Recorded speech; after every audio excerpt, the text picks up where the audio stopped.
How the F do you make friends as an adult if you don't drink? Slowly. Hobbies, community involvement, through work. Good luck.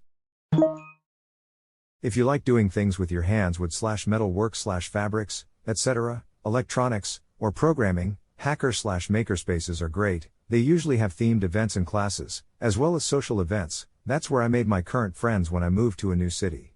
https://wiki.hackerspaces.org/list_of_hacker_spaces https://makerspaces.make.co/ Searches for my city no matches sad 3D printer noises. Double check nearby universities. They might not be listed in the city Google, but a lot of unis have spaces. I'm 35. In the last 10 years I can honestly say I have one or two friends that I've kept close contact with. I started getting back into collecting sports cards right before the pandemic hit. Through sharing my passion through IG, I have made probably at least 20, online, friends and a few local friends now that I talk to every day, and not just about our favorite hobby. Shit is weird. Yep, get really into a hobby. Go to meetups and conventions of the hobby. Kinda difficult currently with COVID since it's cancelled and shut down a lot of conventions and meetups, but hopefully once COVID gets under control they start up again. Borrow tools and actually give them back.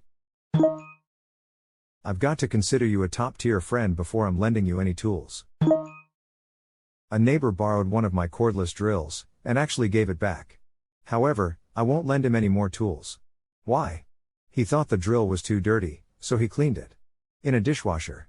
Edit, inquiring minds in the comments wanted to know what happened next. First of all, yes, he washed it with the battery, so the battery vented. That's probably the only reason why he admitted to such unconventional cleaning methods. He had to come clean. He offered to buy me a replacement drill, but I've asked for a cash value instead. Bought myself a set of replacement bearings, new battery pack, then blasted a chuck with rust inhibitor, and now I have a like new drill plus quite a bit of spare change. And a neighbor that always cleans his gardening tools in a dishwasher. You've got to be kidding. Why would any adult think it's okay to put an electric tool in a dishwasher? How did they make it that far in life being that dumb? How did they make it that far in life being that dumb? This is the question of all times. But ours especially. Stupid people of Reddit. How did you make it this far being as dumb as you are? I'm very, very sneaky, sir. I once almost burned my house down because I was trying to deep fry something and ran out of oil. So my dumb brain just thinks, oh, I'll just make the oil deeper by mixing it with water. People are very dumb. Myself included. Have to have experience to get a job and a job to get experience, am I right? I started inviting people from online dating sites who said they were looking for friends to play D&D. Some of them were actually looking for friends. I also started a fencing group in my area and advertised it in relevant Facebook groups. A few people showed up and now we occasionally do things that aren't fencing related. You guys do chain link or privacy, usually? This is what popped into my head first as well, just a bunch of dudes standing around a field driving posts in the ground just getting to know each other, ha ha ha. You laugh, but this is what rural landowners and farmers do periodically. Good fences make good neighbors and friends. I grew up rural and was involved in many group fencing projects. Good fences make good neighbors and friends sounds like something Hank Hill would say. Good fences make for good neighbors is a very old saying. It basically means keep your shit and problems on your property, and I'll do likewise. It's a Robert Frost quote from his poem Mending Wall. It's older than the Robert Frost poem. His poem is a commentary/criticism of the expression, meaning it must have already been well known in his time. I literally build fences for a living, and that's exactly what we do. Shoot the shit while driving posts and hanging pickets. No love for picket? Cedar and treated is so expensive right now. Some of them were actually looking for friends. I laughed way too hard at this. I've made quite a few friends from online dating over the years. We get on but there's no attraction tongue. How do you pivot from strangers to dating match to friends?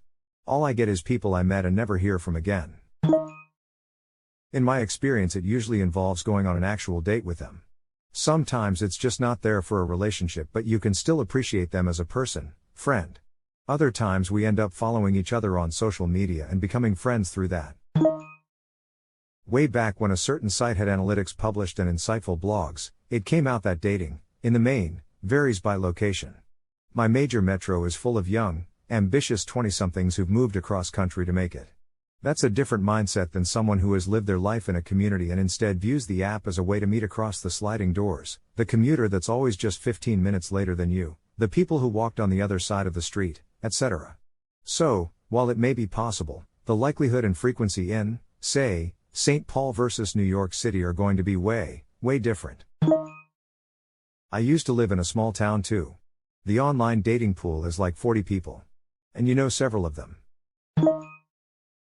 Can confirm lol, I live in a small town with 5,000 people and it really doesn't matter which dating app I go on. I can look through everyone near me in about 2 minutes and then every match after that is at least 75 miles away. Or like a lot of communities, related to them. Had a cousin who lived in a small farming community that her family had lived in for generations. Puberty hit and she would see a boy she liked at school.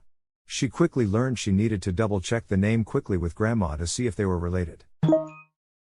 I grew up as an outsider in a community like that.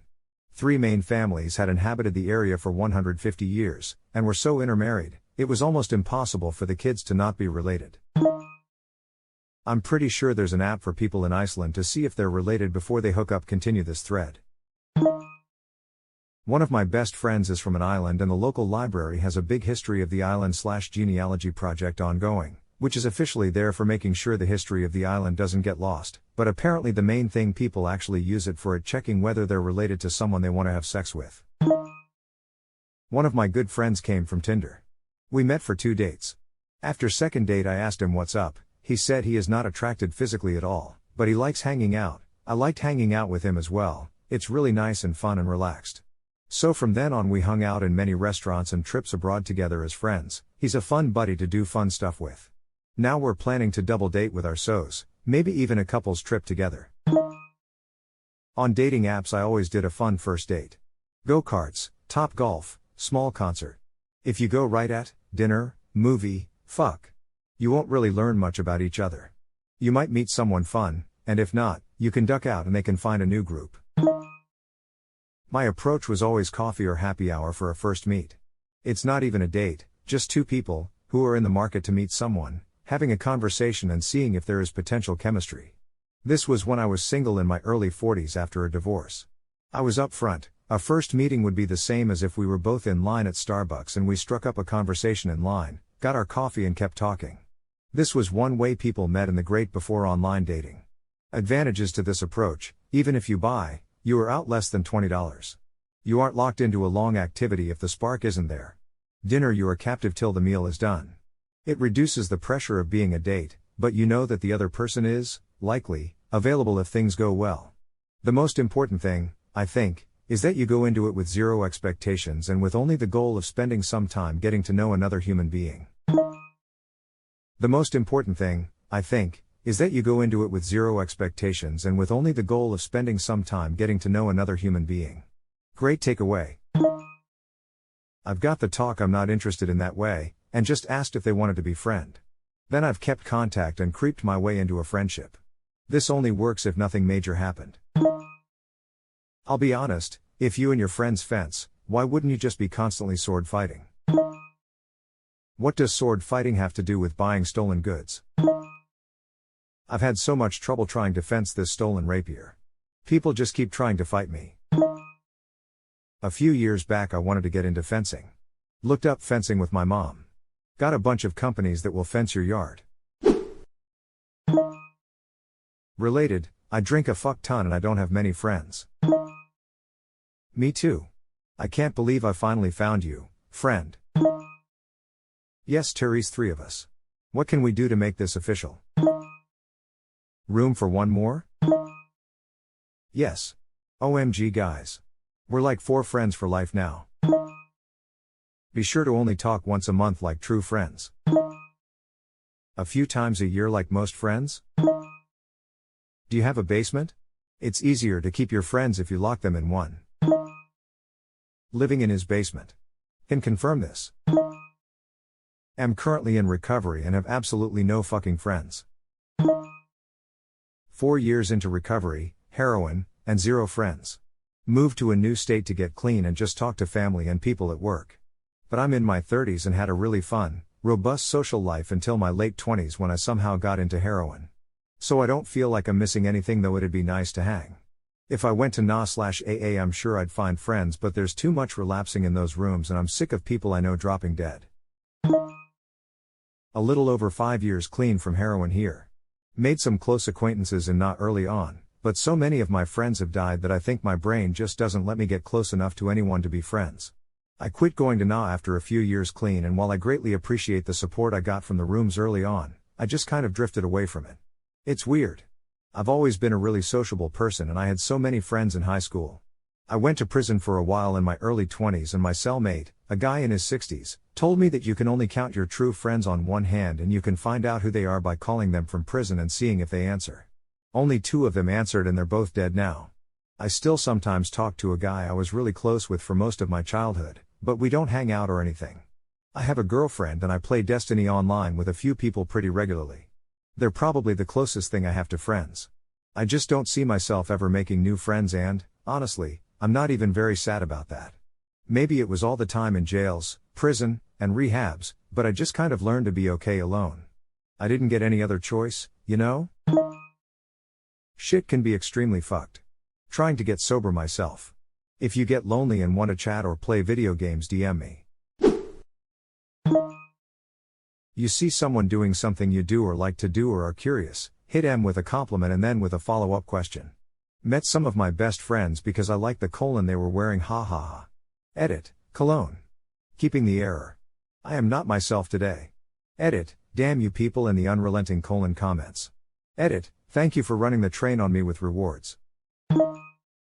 I love the smell of your colon, wanna be friends? Works for dogs.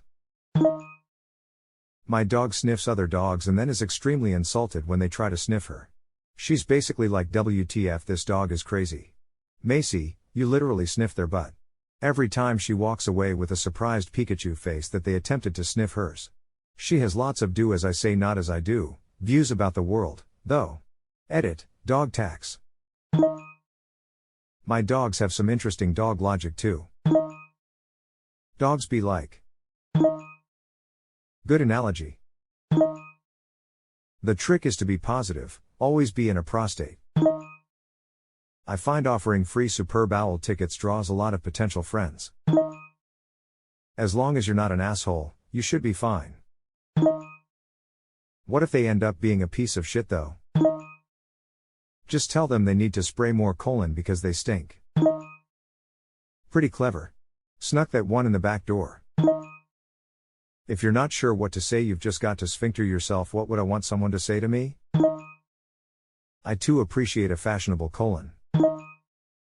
The colon they're wearing? Don't you wear a? Hey, this is crazy, but I like your colon. Call me? Carly Rae Jepsen's actual song, the one we all heard, was the radio edit. Sweet colostomy bag, bro. Username checks out. The colon they were wearing, eh? As an IBS sufferer, I get your comment more than you think. A colon can really change the meaning of a sentence. Smile.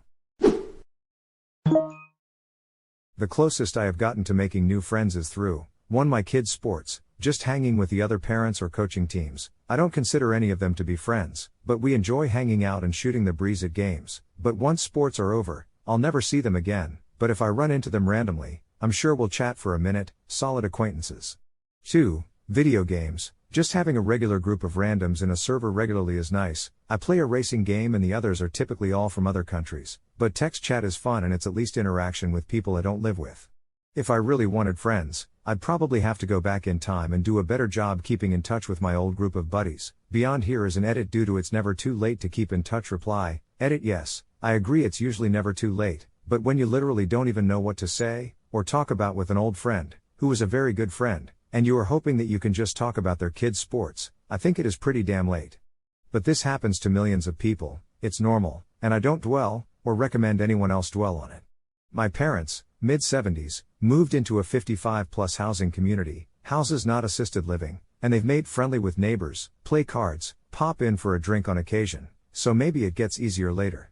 And I'm not really sad about not having friends, I'm a bit to myself and enjoy short earnest conversations with the many people I've gotten to know. Won my kids' sports maybe because my wife and I are insufferable assholes, but we can't stand most of the parents of the kids on my son's baseball team. They're like carbon copies of the worst Karen you've ever met. Youth sports is a super weird place. If it isn't City League, like any kind of travel, it gets worse. Coached travel soccer for years. Every parent is convinced their son is messy. Out of hundreds of kids I've coached, 8 have played in a legitimate professional setting, MLS or Europe. I explained to one parent, "Ma'am, I'm trying to drag your kid to a JUCO scholarship. Professional soccer isn't on his radar ATM unless we see significant development in response to her questioning regarding his professional prospects." He was the worst defender on our roster. The only thing my coach ever told my mom was he's a great goalie, part of the reason we're at 0 losses, but he needs to learn to block the ball with something other than his face. I was really working on heading at the time, but I was very bad at it. I thought I could get better by blocking the goal with it. I was a stupid kid, but I was a decent goalie. That statement gets brought up a lot at family gatherings.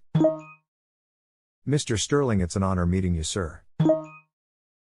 People without kids who gripe about everybody gets a trophy these days, we're too easy on them, have never seen the reality of youth sports. That participation trophy shit is over after you 6. After that it's pushy parents screaming from the sidelines, verbally abusive coaches, and pressure to be the elite athlete that will snag a free ride to college and validate them as parents. This is why I quit reefing. Maybe next year. Video games can actually be awesome for finding friends. Maybe it's a Texas advantage, but as my games have servers for the South, you don't have to look too far to find a nice person an hour or less away. Have you considered joining a cult? You make more money as a leader, but you have more fun as a follower.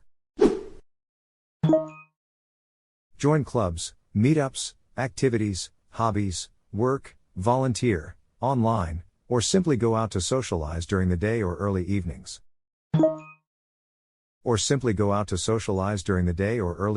How does this work practically? You can't go up to people in a cafe and join in, or introduce yourself to people in the street. Edit, lots of people saying you can go up to a person in the street and be friends. I know we are paranoid, but I think if somebody did that to me, I'd expect them to murder me later. Meetup.com has a lot of planned events that are open to anyone. My own volunteer org, Toastmasters, also does a lot of online meetups at the moment, but Meetup itself has anything from sports to special interest groups to crafts. Really anything. Dungeon and Dragons. The first couple of times bring some goodies, if you want to grease the wheels. Fucking best way to find friends, went from 2 to 20 in a couple of months. Links for people that want to play D&D, for finding a group, Reddit LFG basic rules, rule set PDF site used for online D&D, Roll20 site with pre-made characters, ask the DM if he allows use of these, pre-made characters, more tools, D&D Beyond. 38 years old and played my first game last week. Well enjoyed and will be playing again tonight. 35 here. I started about a year ago. I wasn't too sure about it at first, but man is it fun now. Have fun tonight. Poaching this comment, if you want to play D&D or Pathfinder, and are worried about joining in groups due to pandemic, try Roll20 to find a group, and said group will probably end up having a Discord. If you are serious about trying to find a group, check out our /LFG people post daily about games they are starting or already in that lost members. Did you meet online first? No, I saw a Facebook post a while ago, called Gaming and Board Games, clicked on it. It told me to meet up at a location in town, and that I didn't need to bring a thing. Please bring a kidney, too if possible. Do they have to be your own? Well, if they are, it'll be the last time you have to donate anything. Yay, just like the comment above said, bring snacks. You stand too close to random people at the groceries, and when they ask you what's your problem, you tell them you don't have any friends. Then you hug it out and become friends. And during the hug, whisper in their ear that you like exotic leather lamps. Don't forget to wink at them after you say it. If you like the video, hit that subscribe button for more content. I post every day and I'll see you next time with more stories.